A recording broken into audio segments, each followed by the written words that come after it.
Hi,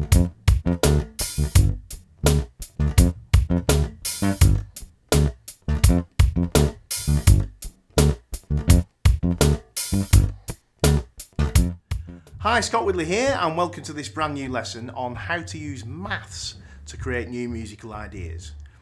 So what I'm talking about here is, you know, a lot of the time it's easy to kind of get stuck in a rut with your musical ideas, and we all get this, all musicians kind of get this from time to time, where you feel like you're kind of playing the same thing. You know, if someone says let's jam, you know, a funk groove over G and an A or something, you know, you feel like you're playing the same kind of rhythm every time, the same, you know.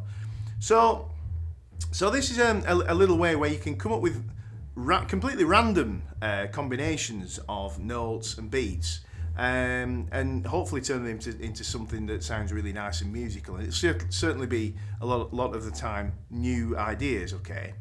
Now the thing that's crucial to doing this is we've got to learn how to break the bar down, or subdivide the bar into 8th notes and 16th notes and so on.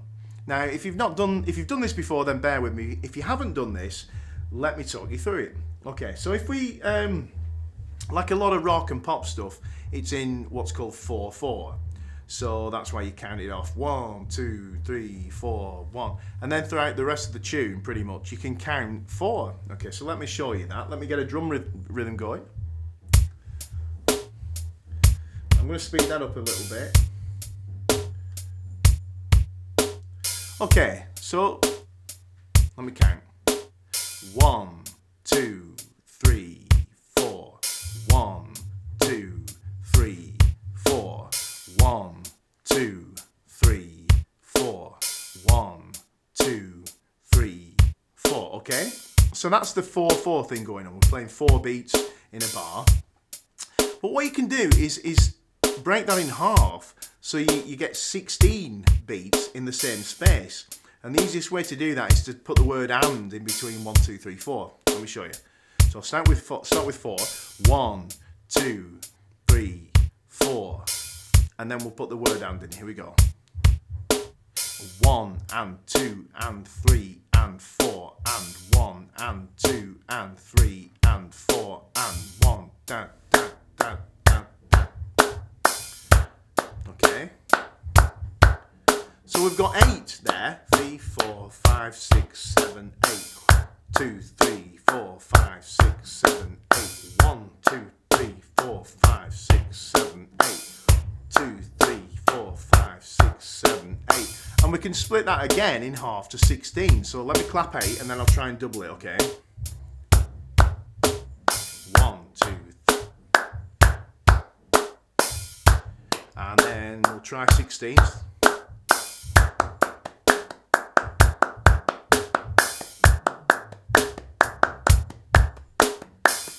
Okay, and you could halve that again, but I'm not going to be able to clap twice that speed, okay? And the deal with this is, that's a really important musical lesson in itself. That's something you should get into doing kind of in your head when you're playing along, even if you're playing, you should kind of be thinking,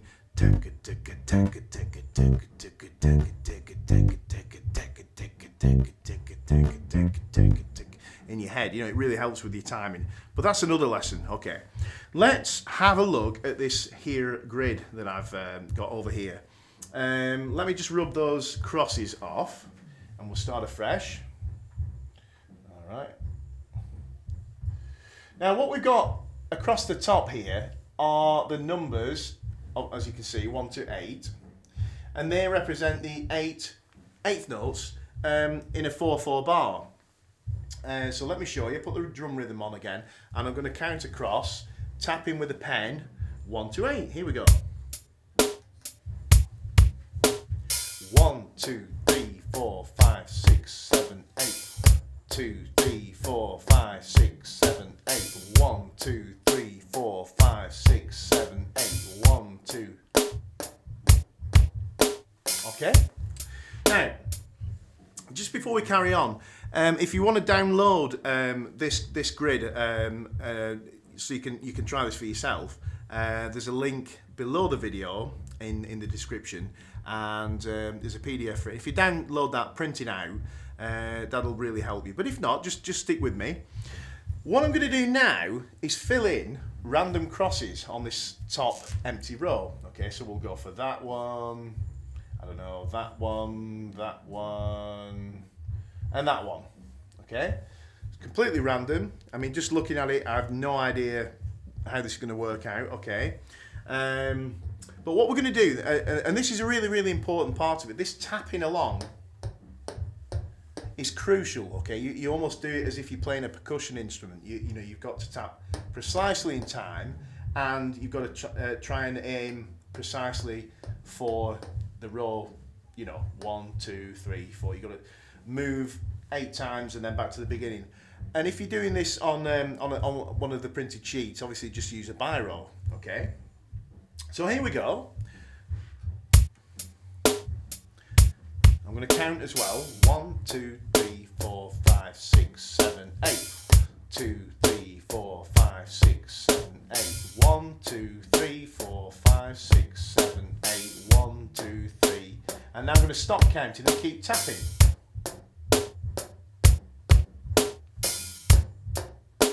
And I say, try and be as precise as you can with this.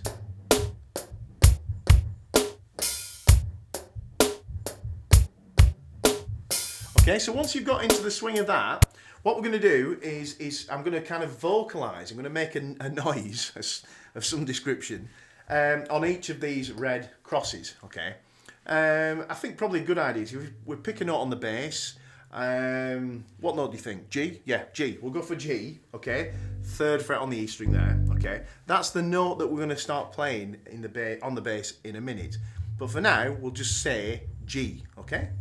And where we're going to say G is where each one of these red crosses is. Okay, I have to apologise for the sound in the background. Somebody's rehearsing next door. Okay, let's try that. Let me show you what I mean. So we start counting the numbers to start with. When we're comfortable with that, we just tap really in time, and then we look for when the pen is going to land on a red cross, and we say G. Okay, here we go. Get ready. 2, 3, 1, 2, 3, 4, 5, 6, 7, 8. 1, 2, 3, 4, 5, 6, 7, 8. And then without counting. And here we go. Let's do the G. G, G, G, G, G, G, G, G, G, G, G, G, G, G, G. And as you're doing this, really listen to those G's, how they sound against the rhythm, okay? Until, hopefully, you start to hear it as a rhythm. Here we go. So I'm going to keep tapping and then remove the tapping, and then all that we're left with is the vocalised red crosses. G, G, G, G, G, G, G, G, G, G, G, G, G, G, G, G, G, G, G. And then we're going to play that rhythm on a G. So here we go. G, G, G, G, G, G, G, G.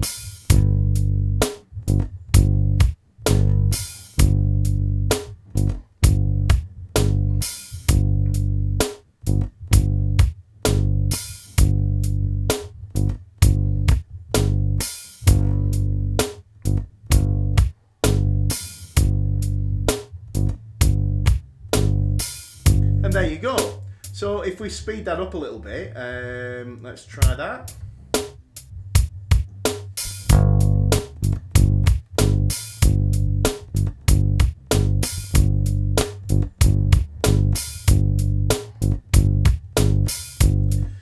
You know, even that is maybe slightly something that I would have come up with, particularly against that rhythm, you know.